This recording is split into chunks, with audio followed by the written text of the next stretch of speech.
This is a review video for Octopath Traveler, the complete guide. I don't usually do reviews on this channel, but because this is related to Octopath Traveler and some people might be interested, I wanted to just give my quick thoughts on it. This review will be relatively short. I'll tell some pros and cons, and then I will tell my overall thoughts. Also, this review will have spoilers, just a warning ahead of time, so if you don't want that, you can exit or skip it to the very end of the review. I will leave a timestamp with my when I will talk about my final thoughts and things. So that is it, and I'm gonna open the book and just talk about it a little bit. Okay, so first off, in terms of quality, it's fine.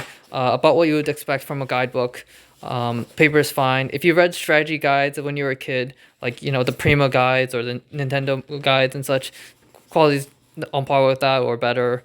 And it's nice and thick and everything. This is a hardback, and it starts off with showing the 8 travelers and has a brief description. I mean, like some words that they say, as well as a description of the characters themselves. For example, over here, this one for Hanet shows the class, which is Hunter, the age, the voice actor, brief description, and her sprites in the game.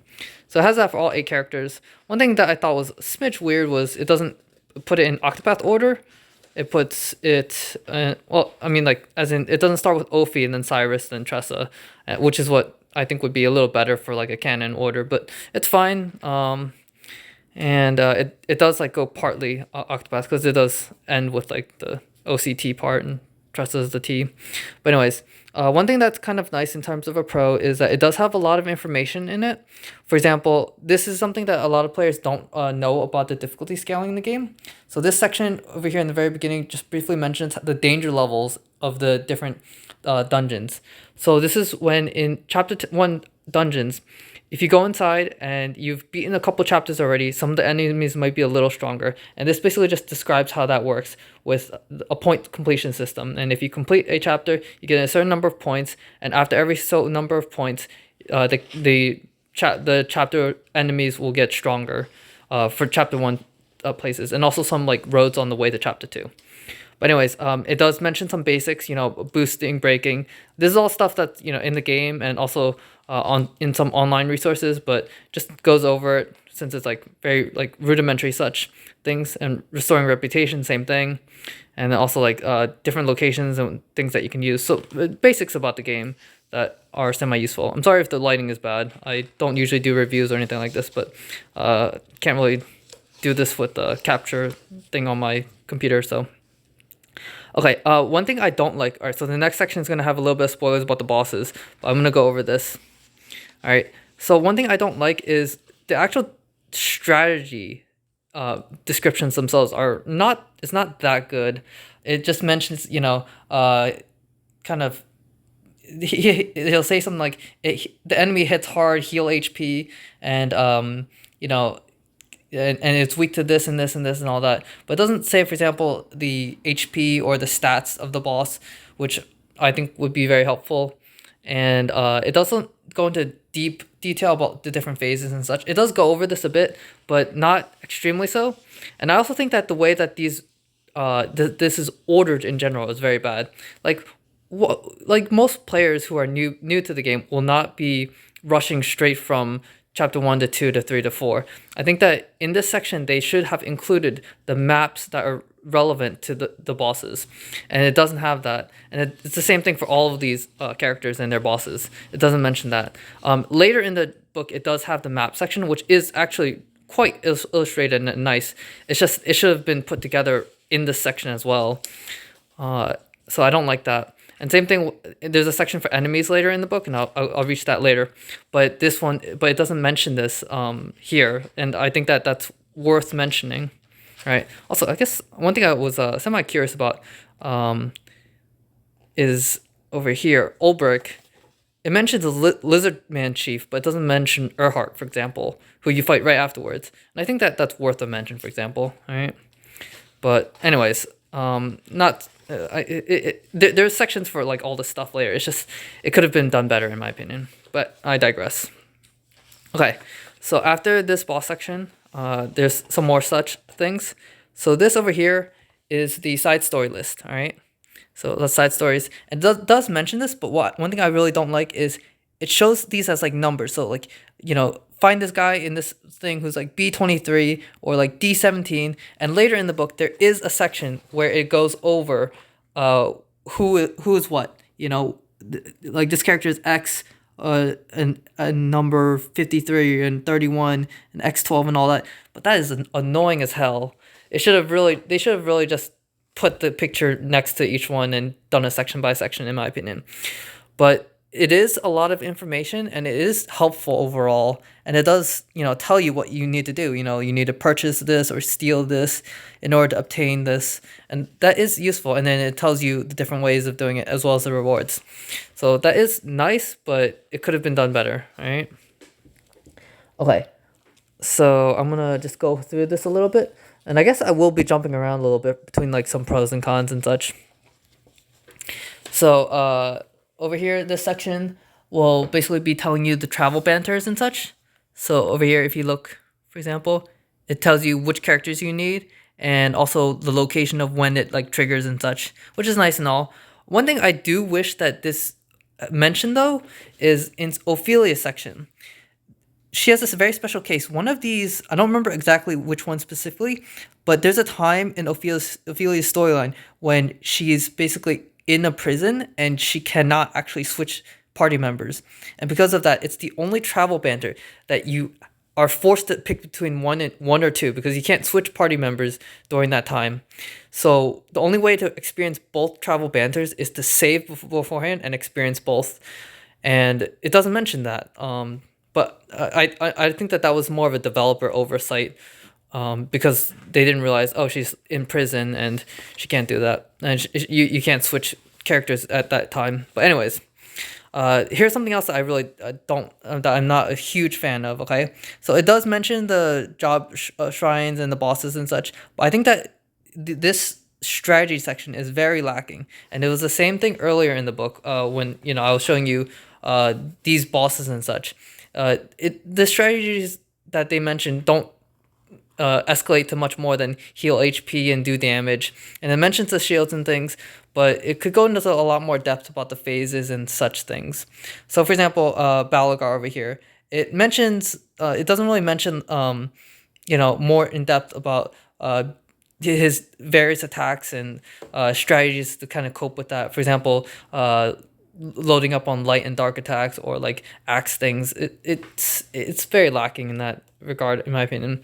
And also it does mention, for example, page 56 is the Rune Lord section. Okay, so I'm going to show you that page, and right now we're on page 49. All right, so all right, and it goes into the map section and all that, but over here, this is the map for Rune Lord, and it is nice in terms of showing you, Runeblade, the Shrine of the Runeblade, and it is nice for showing you all that, but they could have just put this with the Balagar section, and then also just a whole page, a small page or section dedicated to Balagar next to this, because I think that that's worth more and more useful overall.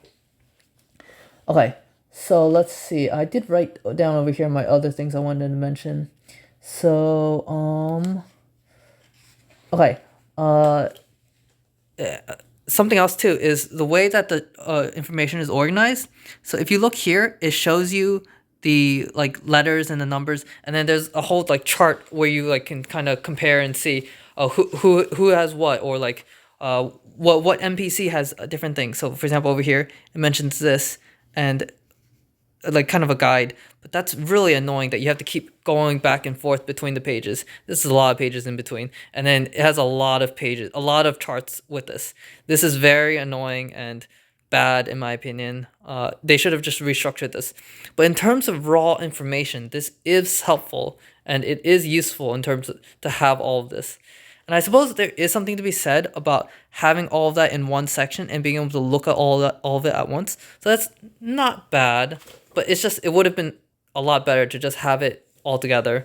Just have it on the same page. It's would have been nice. But anyways, I'm sorry if I'm complaining, but that's just trying to get my thoughts on it.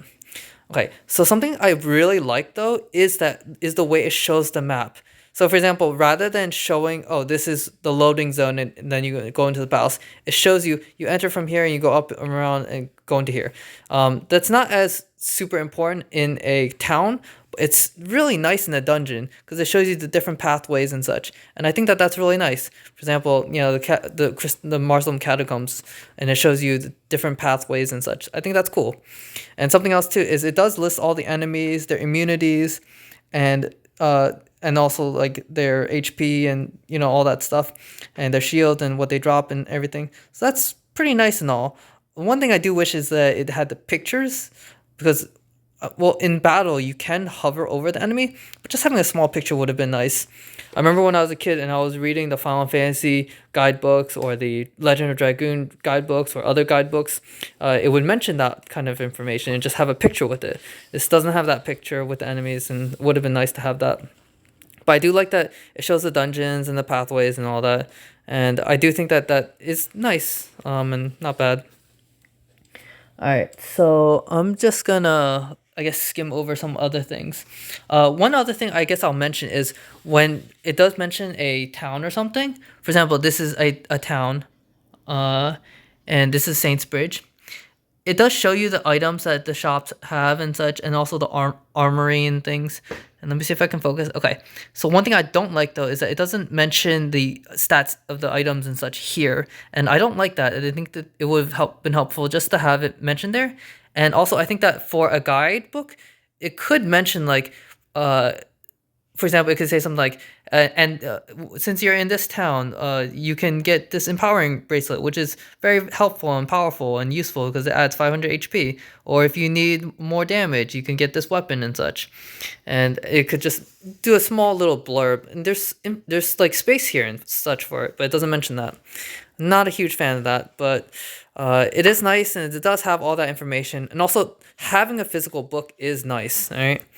All right, I'm going to try to speed this along just because like it's just a lot of the rehash things, just showing the different sections of the towns and such. All right. Okay, so let's see. It goes through more of these things, and you can see how detailed the maps are, and I do like that a lot. And it does have a lot of information here. It's just I wish that it was structured a little differently and organized a bit differently, but I digress. All right, so I'm just going to flip through a couple pages and things, all right? So over here, it mentions the character traits and the concocts and all that other such things. So that's nice and all, and it does, it is useful and things. I don't have a huge complaint about this.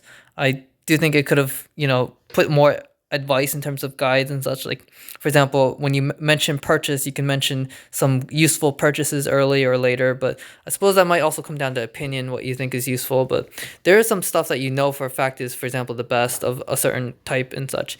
And there is small sections where it does mention that, like in the early beginning, there is a section where it mentioned, oh, here's some loot, and it did mention, for example, the Muslim palace loot and such. But over here, personally, I wish that it had just mentioned some things to the newbies about stealing and purchasing, and maybe just mention some useful purchases, or maybe mention some useful NPCs to grab with Ovi or Prim. But okay. Sections for the warriors, the dancer, the classes in general and such. And it does give you some basic recommendations, although not everything I agree with. For example, over here, okay, actually, let me show you an example with an elemental class. All right, so over here, it mentions the power, and you could see that it does like C and B, and actually, this is a bad example. Here, a thief is a good example. So, for example, it lists wildfire as B and then HP thief as C, but that can very much depend on what you have equipped, and also in most cases, people will be geared physically and be able to do more damage with HP thief than wildfire. I would think and assume from my experience playing the game. But anyways, I also think it could have gone a little bit more in terms of the combos, but it does list everything, and I do appreciate that, but could have just mentioned it a little bit more. But anyways, and it does also mention the extra classes and such. I mean, the secret job classes and all that. So this is the section for the townspeople, and it goes for a long time. This is a lot of pages I'm flipping through, okay? So you can see lots of charts because they organized it like this. And that's, not only is it a little annoying to go back and forth between the map page and this, but also it's just not as engaging to look through because there's not even a picture of, and I think even just a small picture of the NPC would have been nice. So I'm just gonna go. Oh, and then sections for the weapons and all that. So I mentioned earlier how the armor, where I showed earlier, the armory section in the towns does list what's for sale. So this is where you can find the stats and things. But I think that they should have just mentioned some of the stats alongside the section. But anyways, some of these might just be my personal nitpicks. Maybe you don't mind, and I do think that it is also still useful to have a list of this information and such. All right, and also one other thing that is kind of nice, I suppose, is it lists like, oh, where you can get them and stuff. So that's kind of cool and stuff.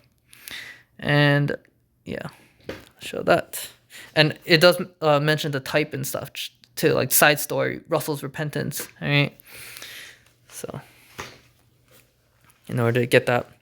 All right, and it goes through more things and such.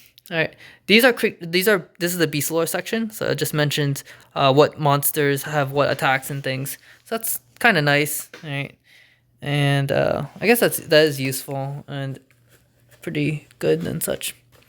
All right, so it does have a lot of information. I do think that if you wanted that, this is not a bad resource to have, and the fact that it's like close at hand is also pretty nice. So this is the NBC summons abilities and attacks and such and all that. So pretty useful, I suppose, if you don't know anything. Wow, this review is going really long. Okay, so this is the section for the final game, super boss. All right. There's some advice in this guidebook that I'm not crazy for, or like just small things that they, suggest, but isn't that I don't agree with. For example, Sorcerer Alphen. Not a fan of that, and I think that showing that will kind of give players a bad advice and like give them an inclination to think that's a good combination. But I think most experienced players will agree that Alphen doesn't need Sorcerer as much as other classes, and obviously Sorcerer is better and just stronger on other classes who are more elementally geared.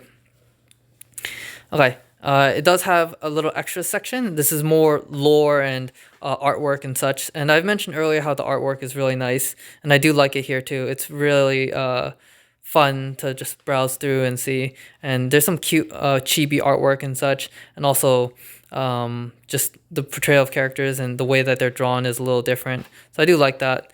You can technically just Google these images, but it's nice to have to look through and such.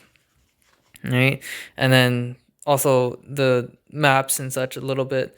They don't have like all of these. I think these are the only ones, but it's fine, I suppose. Okay, this is the boss section where this shows the concept art. That's fine. I like it okay, I guess.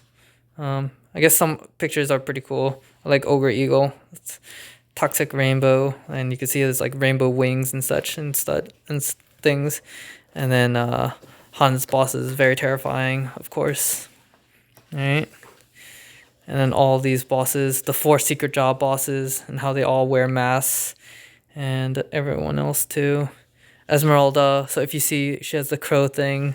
So the fact that, she's related to people in Prim's story and such and all that. Pretty cool stuff. Okay, over here is the chronology or the timeline. So I think that this is pretty cool too if you like the lore of Octopath Traveler. I will also mention a small thing about Champions of the Continent. If you read the lore from here and you play the Champions of the Continent game, you will see some relations and ideas that are kind of carried over. For example, over here, it's going to mention a ring is discovered engraved with the symbols of the gods 520 years ago, and it does mention like what happens to the ring a little bit. If you play Champions of the Continent, it does go into some plot points, I will say, that might or might not be related, but I don't want to go into too much more detail. I haven't actually played Champions of the Continent myself, but I just know some things about the game and such.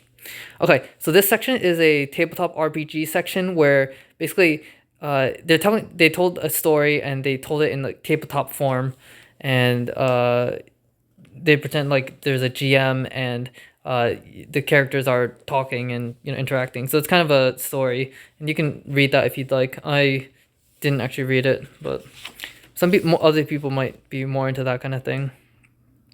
I do wish that the novels were localized too. This was localized, but the Octopath light novel or whatever wasn't localized, and I hope it will be, because that I might be interested in reading. And I did look up a summary of it, and it seemed okay, but I'm not sure. Mainly, I play Octopath for the mechanics, so that's why. Oh, and like I mentioned that this is the tabletop RPG section, so it does have like a made-up character sheet for like the characters and such. So you can kind of see that. I guess I'll try and zoom in if you want to see that a little bit. But not for everyone, of course, but some people might like that, might dig that. All right. And this section does go for a little long. All right. So, all right. And then it does mention, like, in terms of a game. But anyways, I'm just going to move ahead a little bit. I don't think that there's anything actually, like, substantial left. I'll give my final thoughts soon and such. All right. And pretty cute artwork and such and all that. Okay, and this page is the credits page of who wrote this and all that. So just to show you. All right. And it was originally in Japan, and it was localized and brought to the West. Okay. And it has some artwork and such. I think, honestly, I think that Cyrus looks a little weird in this, but I think it is kind of cool, though. All right. So my overall thoughts on this guidebook, it's okay, I think. And I think that there's a lot of useful information in this, and I do appreciate that. I do like that we have this available in English, and I do think that if you're a beginner and a newbie and you want a guidebook for Octopath Traveler, this is not terrible, and I think that it can work fine. It does have the maps of the towns and such. It does give boss advice. It does list the items, the equipment. It goes into the mechanics in terms of, you know, breaking, boosting, NPCs and beast lores, and gives us the information there.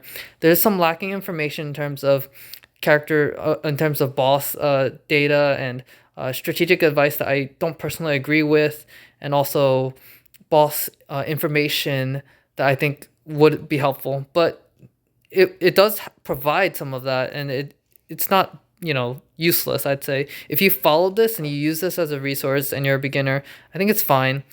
But I will say, if you're experienced with the game, or you don't want to fork out the 40 US dollars or however much it is in your country for this guidebook, you don't have to have this guidebook. In the description, in the description of this video, I'm actually going to link some online resources that are free that you can use. And especially if you're an experienced player at all, you're not going to get much out of this. But I think that if you're a fan of Octopath Traveler and you want to support the series in the official release, it's not bad to get this, I think. And the artwork is nice. It can be fun to just browse these kinds of guidebooks, and some people collect them too.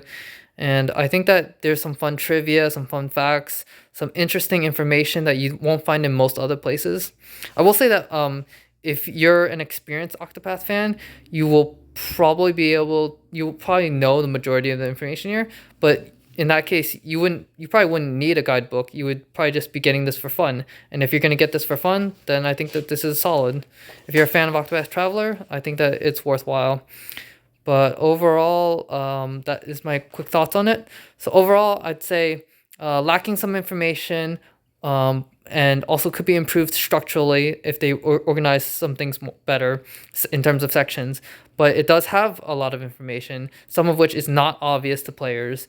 And it has really nice art, and I really like that. Has nice trivia in sections, and is just a fun little physical book for Octopath Traveler. And it's quite thick too, 223 pages. All right.